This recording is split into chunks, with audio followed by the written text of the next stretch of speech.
And just to introduce very quickly what I'm looking at, I used Piktochart as my as the app for this.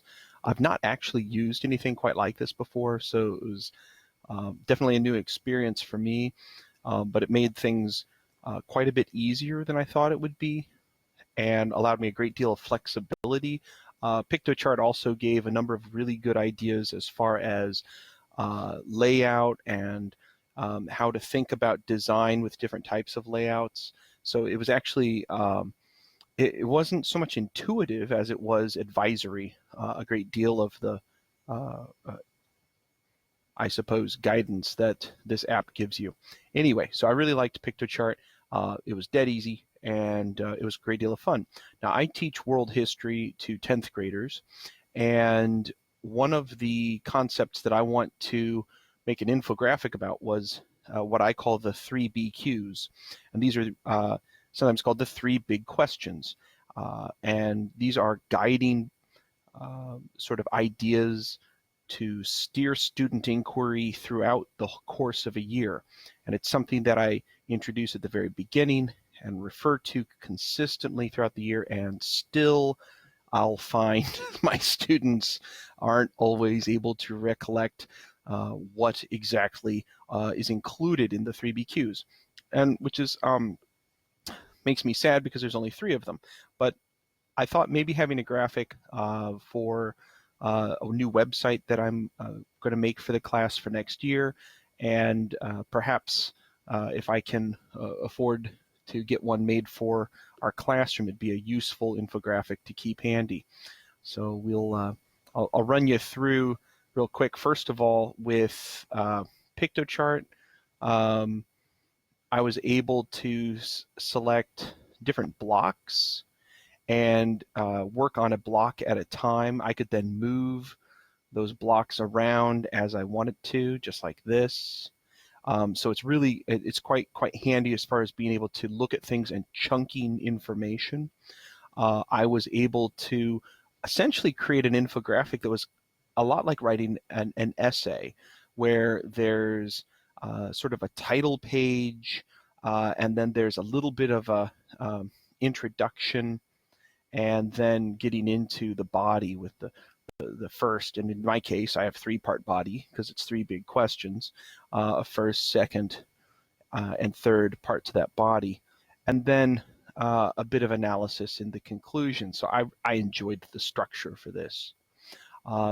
For graphics, Piktochart has a number of different icons you can choose, shapes and lines, photos, and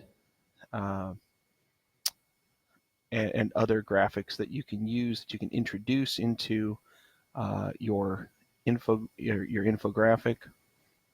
Taking a quick look at these here, see if I can find what I was looking for.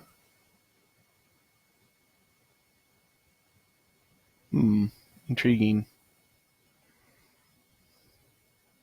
Okay, yeah, so here, this is just general, I suppose.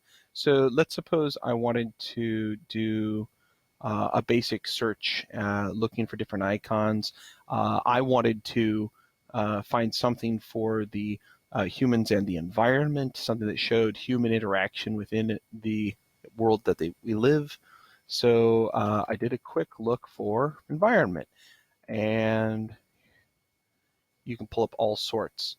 Images such as this or this. That's not a bad one. I like that. I found, they've got some which are really nice, just sort of black doodle drawings that you could use to put onto a colored background or onto a light background, and or work with other shapes to make them your own. And you can just sort of drag these across if you want to. And then move them around. You can resize them, and you can change the order of them by using the toolbar up here. And the toolbar up here was really quite useful. I could change the opacity of my Here's a little recycling bin. Let's suppose I wanted to make it very transparent. I can slide it right across like that. So I really liked this was really very useful.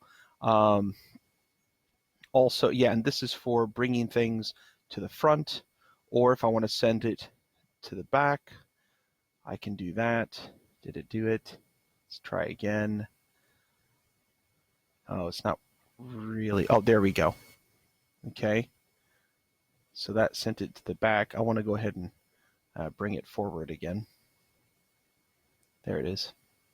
And I'm just going to get rid of it by hitting delete. But it's a really easy program.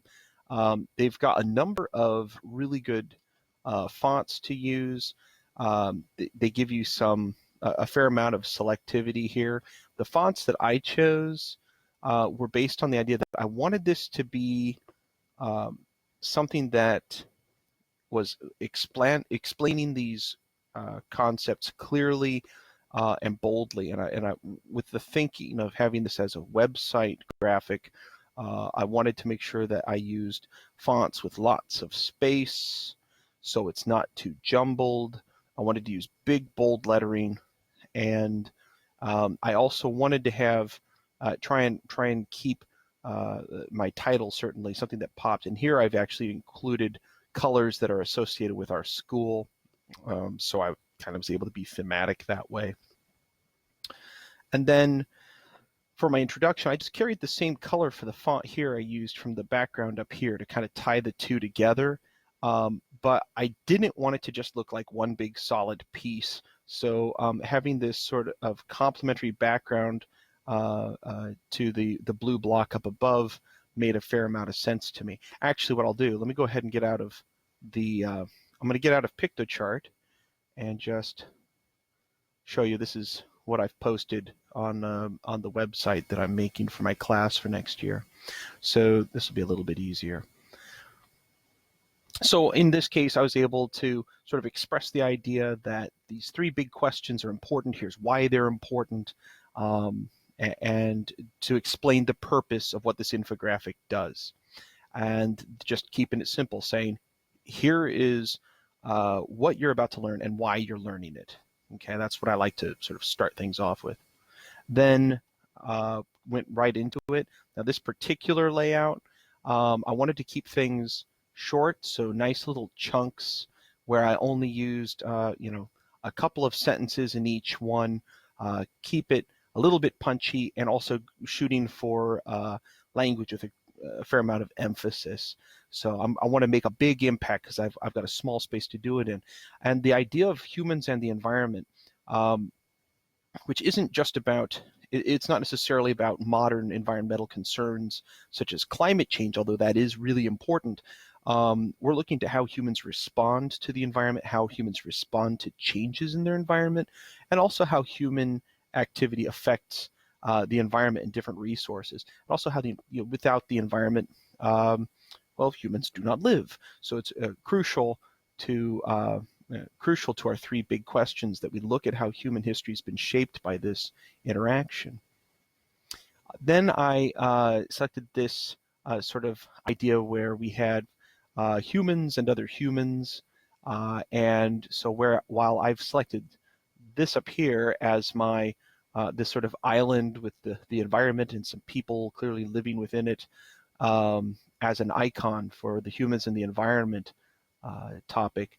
Down here I've selected just a young person, I presume a young person, maybe an old person, but it's a person, and I tried to make them look like a little bit young, a little bit athletic, maybe somebody that my students might be able to identify with to a certain degree.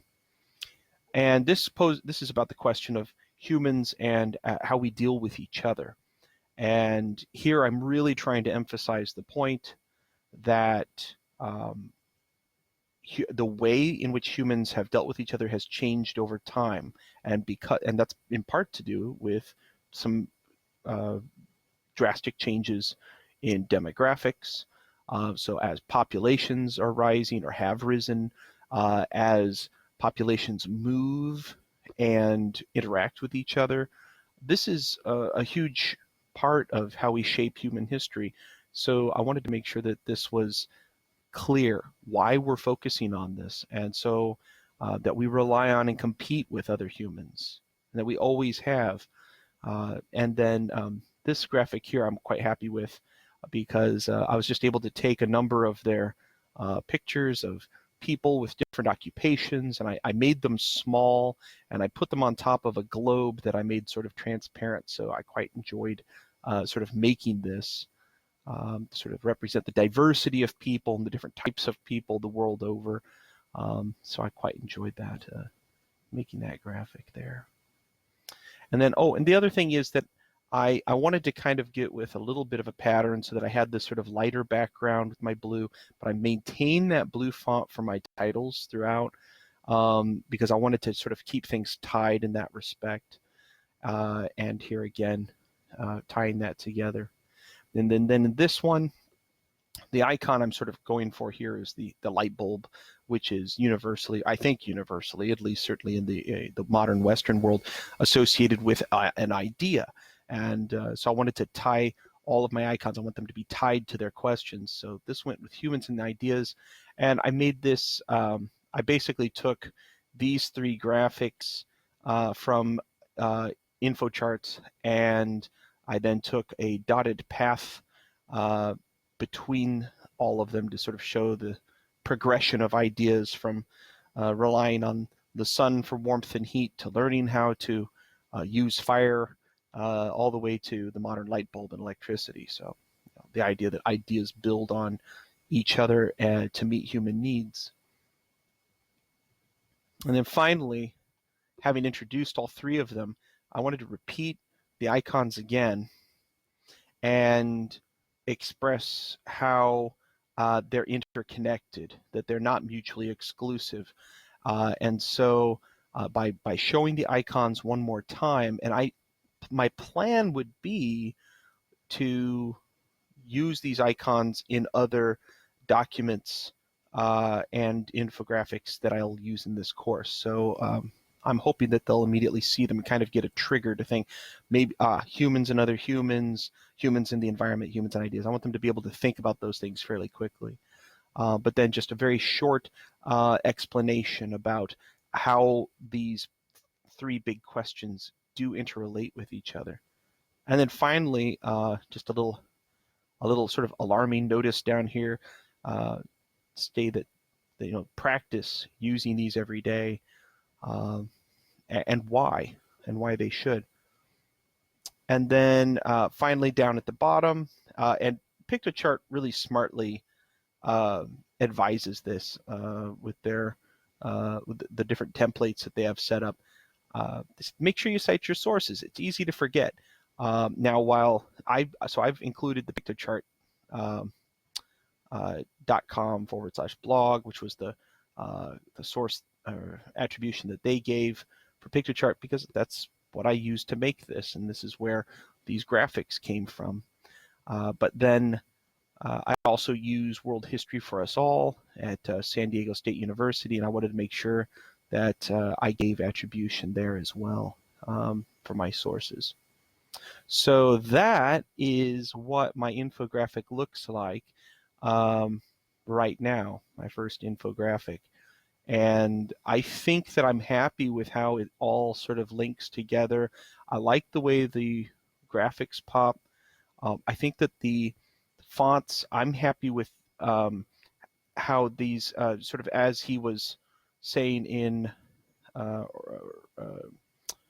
as it was written, I should say, in the article that we read about choosing fonts, that we've got two fonts from different families of font. And I think that that was something that I want to start practicing with more.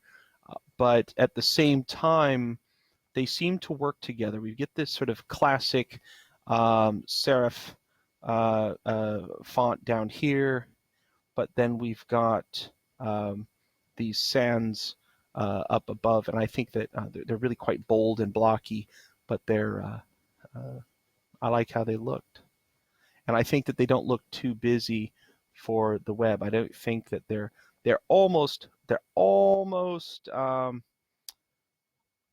actually, I think I like this because it's almost too tight. I think there's almost too much space. I think he said that was something that you don't want to have a whole bunch of little spaces in there. And I think that these give enough space within and between the words that it's a comfortable read.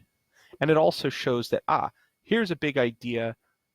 This requires just a little bit more close reading. So anyway, I hope you enjoyed this presentation. I hope I didn't go on too long. And just really glad I got to do this. So thank you very much.